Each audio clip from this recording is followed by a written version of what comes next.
noches. David Pérez de Tejada, de Informe 24 de Audiorama. Doctor, ¿nos podría comentar algo acerca de esta noticia de que la Agencia Reguladora de Medicamentos Sanitarios británica dijo sobre que no se podía aplicar la vacuna de Pfizer a personas con reacciones alérgicas graves? ¿Qué nos puede comentar de eso? Si ya se sabe si hay otras contraindicaciones para la vacuna, enfermedades o algo. ¿Qué sabemos acerca de eso? Y si nos podría explicar un poco a qué se refiere esto, por favor. Con mucho gusto. Gracias. Este es el tema de hoy. Me lo han preguntado ya en un par de entrevistas a lo largo del día. Gracias por traerlo aquí a la conferencia de prensa sobre salud y sobre COVID. Los medicamentos, los productos farmacéuticos y también incluso los alimentos son, algunos de ellos, capaces de inducir reacciones alérgicas. Para referencia general, una reacción alérgica es una reacción del sistema inmune en la que se reconoce como un elemento extraño una sustancia. Pensemos una molécula, generalmente son las proteínas, algunos de los componentes de tipo azúcar, los carbohidratos y otras moléculas que se pueden consumir. Como digo, ya hay quien tiene alergias alimentarias a las nueces, a los cacahuates, al chocolate, a las fresas. Hay algunos productos alimentarios que más frecuentemente pueden causar alergias. Los productos farmacéuticos, los medicamentos, también hay algunos que más característicamente pueden causar alergias. La penicilina, por ejemplo, un antibiótico muy antiguo, es conocido que es muy frecuente comparado con otros medicamentos que causa alergias. Aún así, la frecuencia de las alergias, si tomamos el conjunto de la población que puede utilizar un producto farmacéutico, es considerablemente raro, infrecuente, improbable que ocurran las alergias. En las vacunas, ya sea por los productos específicos propios de la vacuna, que son los principios activos, o bien por los componentes que la acompañan, el diluyente, los estabilizadores, los aditivos, etcétera, que puede tener, puede también causar en algunas personas reacciones alérgicas. Ahora, hay personas que se conocen con propensión alérgica porque ya han presentado reacciones alérgicas a distintos productos o sustancias, ya sea alimentarias, ya sea fármacos, ya sea del ambiente. También hay sustancias del ambiente que pueden inducirnos alergia, y se conoce que es preferente tener precaución mayor con las personas a quienes se conoce tienen alergias. Dentro del grupo de personas que pueden tener alergia, hay personas que tienen alergias leves, la rinitis alérgica, por ejemplo, de las temporadas de otoño o primavera, que no pasan de tener comezón en la nariz, enrojecimiento de los ojos, estornudos, moqueo, etcétera. Estoy seguro que muchos de los aquí presentes tenemos esas condiciones. Pero también hay personas que tienen alergias más graves.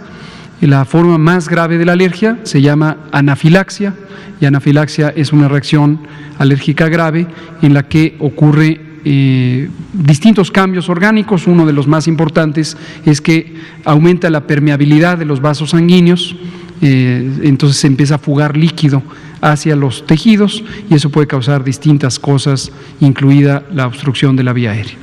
Ahora, reitero una cosa para que todo el público lo tenga presente: las vacunas contra COVID o las vacunas en general son los productos farmacéuticos más cuidados en términos de su seguridad, incluidas las reacciones alérgicas, pero todo otro aspecto de la seguridad sanitaria. Las vacunas, insisto, son los productos farmacéuticos más cuidados. ¿Por qué razón? Porque generalmente se usan en personas sanas, es un instrumento preventivo, y en segundo lugar porque se usan masivamente. La frecuencia de personas que usen otros medicamentos, otros productos, es menor a cuando se hace una estrategia preventiva y se utiliza masivamente por millones de personas. En los pocos días que han transcurrido desde el inicio de la vacunación contra COVID-19 en el Reino Unido, concretamente 24 o 36 horas, se ha detectado algunos casos de reacciones alérgicas, precisamente en personas que tenían antecedentes alérgicos y, como puede ocurrir, pueden tener también alergia a esto. Entonces, Es obligación de las agencias sanitarias, las agencias de regulación sanitarias. El equivalente en México es la COFEPRIS, la Comisión Federal para la Protección contra Riesgos Sanitarios, emitir alertas tan pronto se detecta una reacción secundaria, particularmente cuando se trata de un producto nuevo, como es el caso de la vacuna COVID, la primera que se está usando en el mundo, que es la vacuna de Pfizer. Esto, la pregunta natural que usted tiene en mente es, ¿esto quiere decir que ya no vamos a poder usar la vacuna? La respuesta es no, sí vamos a poder usar la vacuna. ¿Esto quiere decir que nos vamos a empezar a tener alergia todas y todos? La respuesta es no. Hay personas con propensión alérgica en quienes tenemos que tener este cuidado especial. Hasta ahorita solo la Agencia de Regulación Sanitaria del Reino Unido ha autorizado el uso en condiciones de emergencia de este producto. Se espera que próximamente lo empiecen a hacer otras agencias de otros países. Mañana mismo habrá una sesión pública donde el Comité Asesor de la Agencia de Fármacos y Alimentos de Estados Unidos, la Agencia de Regulación Sanitaria, deliberará sobre la evidencia que está en el expediente de Pfizer, que ha solicitado autorización de uso de emergencia a la FDA. 24 horas después, el viernes 11, el comité equivalente de COFEPRIS en México también revisará la evidencia y en su momento, tanto FDA para el caso de Estados Unidos, COFEPRIS para el caso mexicano, emitirán las recomendaciones y se procederá a dar el dictamen sobre la autorización para uso en emergencias. Ahora, en esa autorización de uso de emergencias vendrán las especificaciones necesarias de las precauciones que hay que tener, por ejemplo, en las personas con propensión alérgica. En resumen, esta noticia que circula, como suelen circular más rápidamente que las propias evidencias científicas, las noticias en el mundo, no debe ser motivo de alarma, de preocupación o de frustración, porque son casos muy puntuales, muy seleccionados, y los mecanismos tanto de farmacovigilancia como de la propia regulación sanitaria permiten proteger a la población con las recomendaciones apropiadas de uso. Muchas gracias. Fernanda. Glucosa atómica. Mendoza, glucosa atómica. Buenas noches, Fernanda Mendoza de Glucosa Atómica para El Soberano, la voz del pueblo. Doctor, hace algunos días los diputados del PAN presentaron una iniciativa para castigar las negligencias médicas hasta con 20 años de cárcel, como si estudiar hasta más de 10 años fuera para afectar a la gente o un acto criminal. Esto cobra relevancia cuando ocurren casos como el de la doctora Azucena Calvillo del Hospital General de Zona número 1 en Durango, quien es acusada de negligencia por atender la complicación COVID de un magistrado conectado a un respirador. La doctora fue detenida arbitrariamente, incomunicada y acusada de homicidio con un proceso muy irregular. Mi pregunta es, ¿qué apoyo pueden brindar ustedes desde el gobierno federal para los médicos víctimas de este tipo de injusticias? Y a propósito de que usted ha sido acusado de negligencia por el PAN en varias ocasiones, ¿qué opinión le merece la iniciativa de este partido que fomenta cada vez más estos abusos a los médicos? Gracias. Con mucho gusto. Este es un tema relevante. El caso que comenta es potencialmente ilustrativo del fenómeno. La acusación de negligencia médica, es decir, que alguien, usuario de servicios de salud o cualquier persona en la sociedad, considere que la persona profesional de la salud, ya sea una médica, un médico, un enfermero, una enfermera o cualquier miembro del equipo de salud, cometió un acto de negligencia, implica la presunción de que hubo indisposición de actuar correctamente. Y hay dos condiciones fundamentales de la perspectiva jurídica de evaluación de esto. Una es la omisión, es decir, se tiene las capacidades y el conocimiento para actuar de determinada manera, haciendo una intervención, recomendando un tratamiento, estableciendo una prescripción. Y la otra es la impericia, en donde se estima que pudo haberse actuado con torpeza o con incapacidad en términos de decisiones, de diagnóstico o incluso físicamente de intervenciones. En los años 90 del siglo pasado, del siglo XX, y más o menos en un trecho que se remonta desde los años 60, en algunos países empezó a proliferar una tendencia a judicializar la experiencia médica, la experiencia de atención de salud. Judicializar, para referencia general, quiere decir convertir en un asunto judicial, en un asunto de tribunales, la insatisfacción que pudiera causar la consecuencia de un acto de potencial o de presunta negligencia. En esta tendencia, que empezó a ser muy acelerada en algunos países, empezó a contaminar y a perturbar, a distorsionar, desde mi punto de vista, la legítima demanda de un usuario de los servicios de salud que identifica verse afectada o afectado por un acto de presunta negligencia. Dirimir en tribunales, no estoy cuestionando, que quede muy claro las competencias de los poderes judiciales de cualquier nación, desde luego incluido nuestro país, pero sí estoy considerando que no necesariamente es el espacio que permite la revisión más profunda, técnica, profesional, con un enfoque de salud y de derechos, particularmente los derechos humanos, de esta experiencia de disputa. En el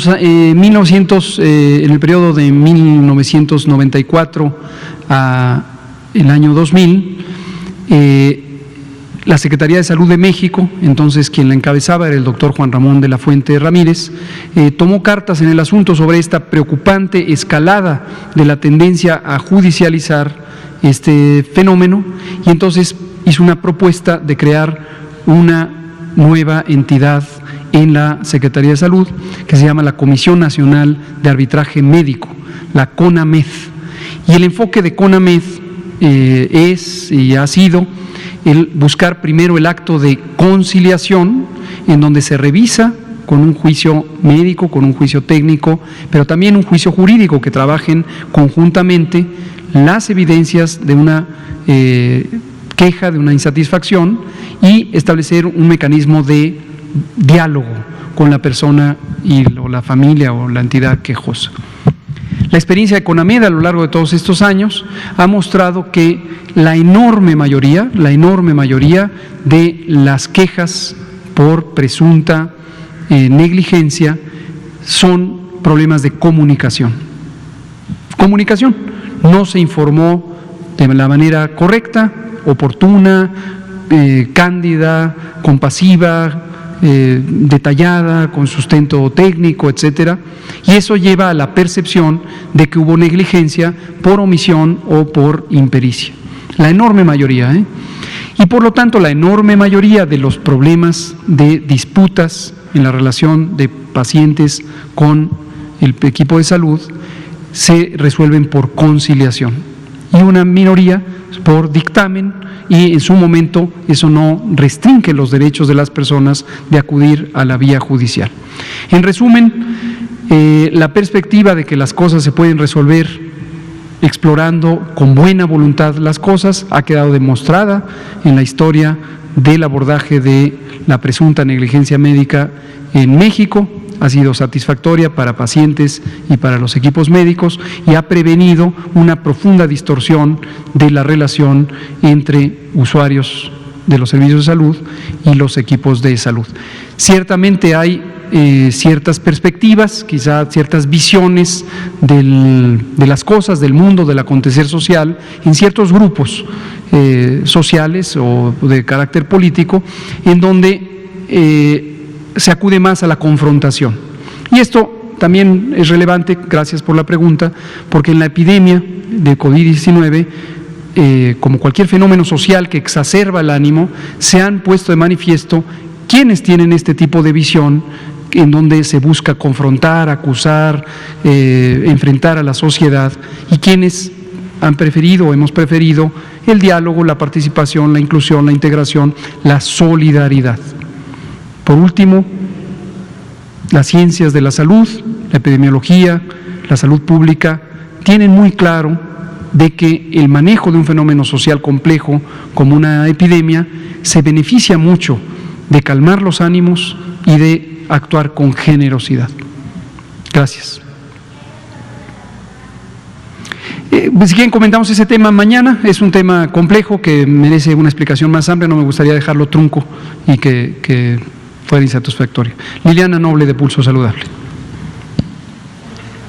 Buenas noches, Liliana Noble, de Pulso Saludable. Para Elizabeth o para Evalinda, quisiera saber si tendría alguna remuneración económica esta parte que mencionaban de colaborar en los clubes por la paz, y también si tendrá algún tipo de remuneración económica aquel o aquella que desee aperturar un club, y cuáles serían estas características que tienen que tener para poder acceder a ser o formar parte de esta estrategia. Gracias. Sí, qué bueno que lo preguntan, porque creo que no lo dije claramente hace un momento. Es una de las cosas, precisamente una de las cosas por las que los clubes por la paz han funcionado como han funcionado, que desde mi perspectiva es que han funcionado bien en este año que llevamos trabajando, es que las personas que están colaborando con nosotros lo hacen voluntaria y solidariamente, ¿no? Y justamente de ningún modo quiero decir que el trabajo que se remunera no es auténtico ni valioso, para nada, pero sí creo que en el trabajo voluntario y solidario hay un espíritu que precisamente es una de las cosas que buscamos en la estrategia. Entonces, sí es importante mencionar y decir eso, que las personas que están colaborando hasta el momento con nosotros lo hacen de manera voluntaria y solidaria, y la idea es que así siga el proyecto. Hasta el momento no ha habido manera de que se busque una remuneración, pero nos parece que justo esta convocatoria social pues llama a que la gente solidariamente pues decida participar, y que el móvil de esa participación sea precisamente el querer construir colectivamente desde lo local y con los vecinos, con la familia, con los demás con quienes se configura esa comunidad y ese territorio.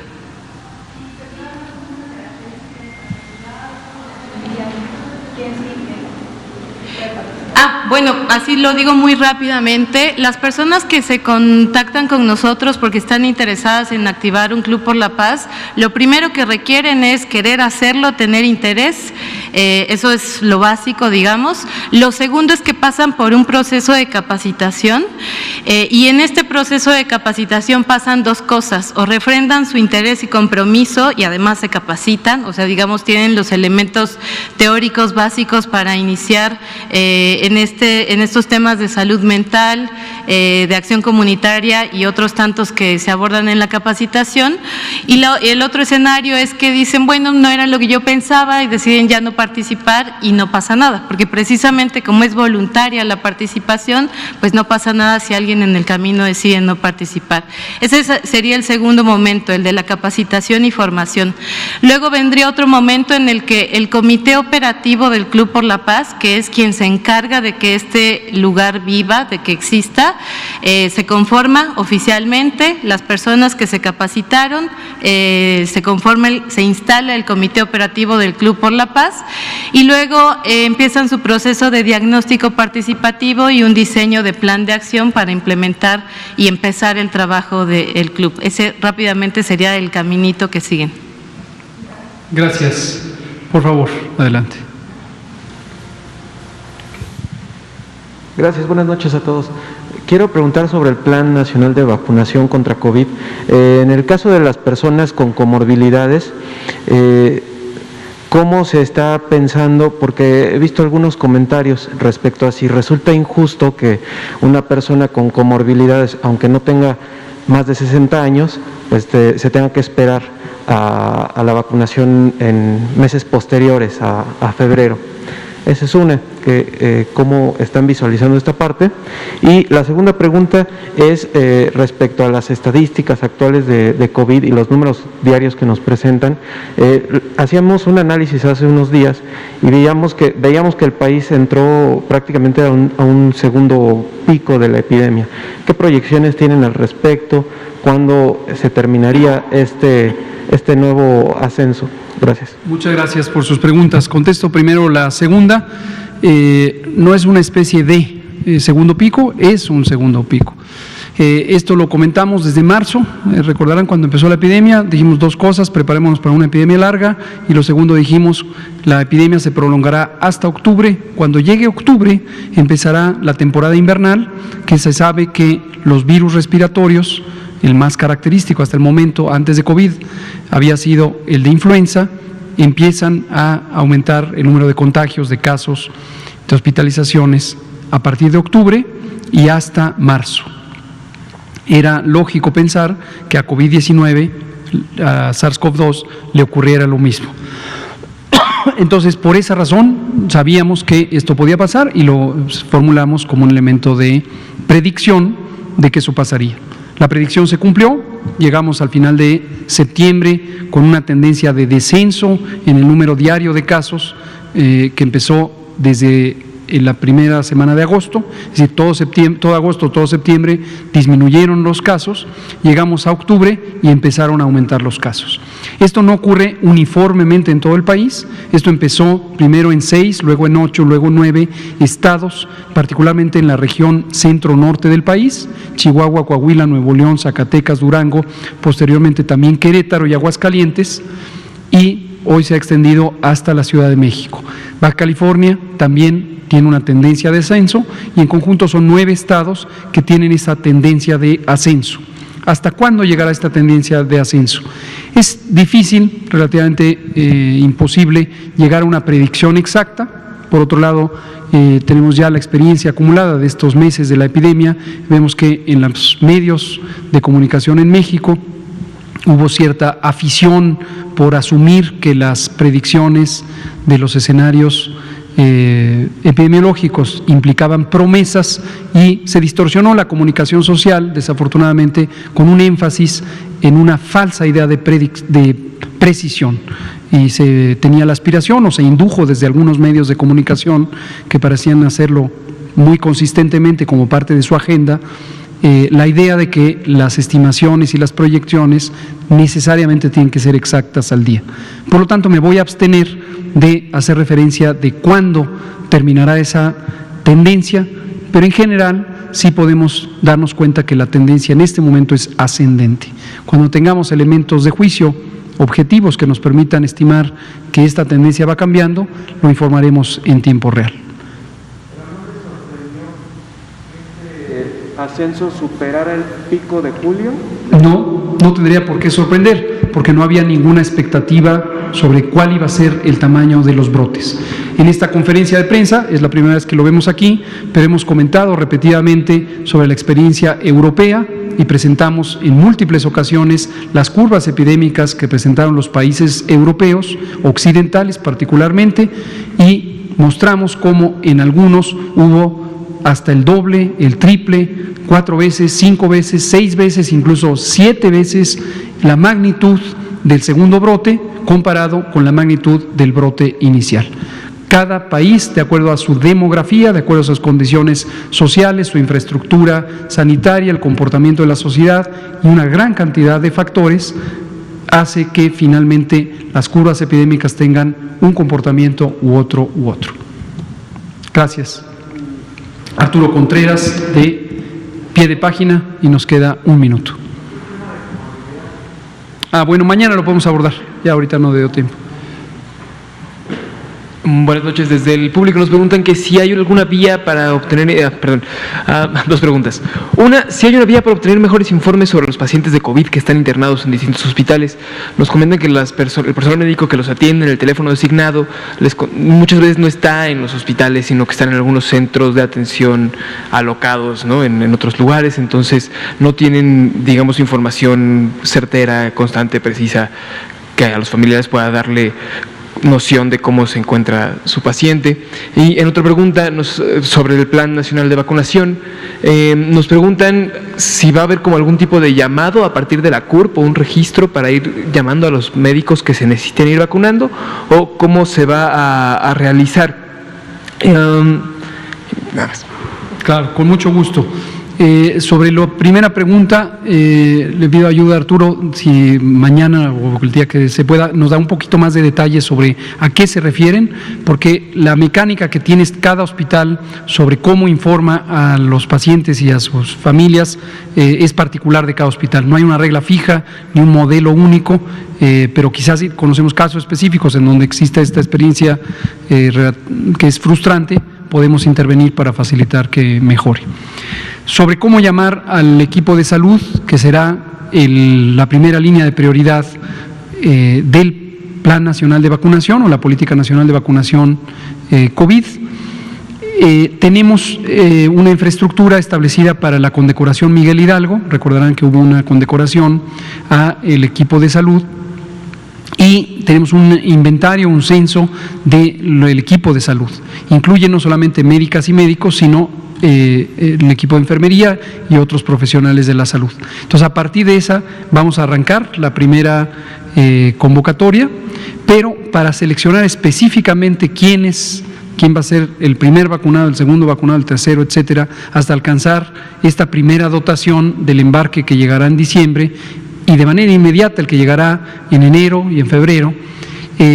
Hoy tuvimos una sesión del Consejo Nacional de Salud, como habíamos anunciado, una sesión creo muy productiva. Concurrieron todos los 32 secretarias y secretarios de salud, además de los consejeros que representan a las instituciones federales de salud, y explicamos con detalle este plan, lo que presentamos ayer martes por la mañana.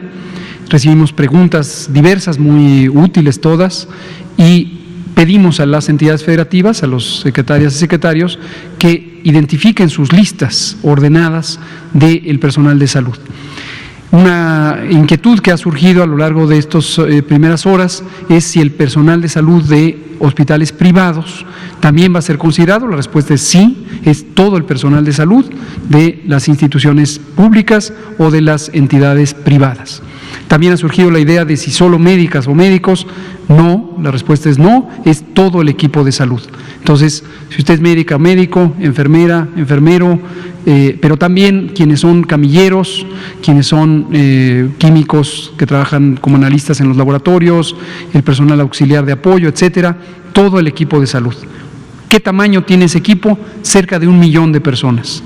¿Es suficiente? Nos preguntaban ayer, con 125,000 esquemas. No, obviamente no es suficiente, tenemos que llegar al millón y llegaremos al millón, pero vamos a empezar con la primera dotación para estas 125,000 personas.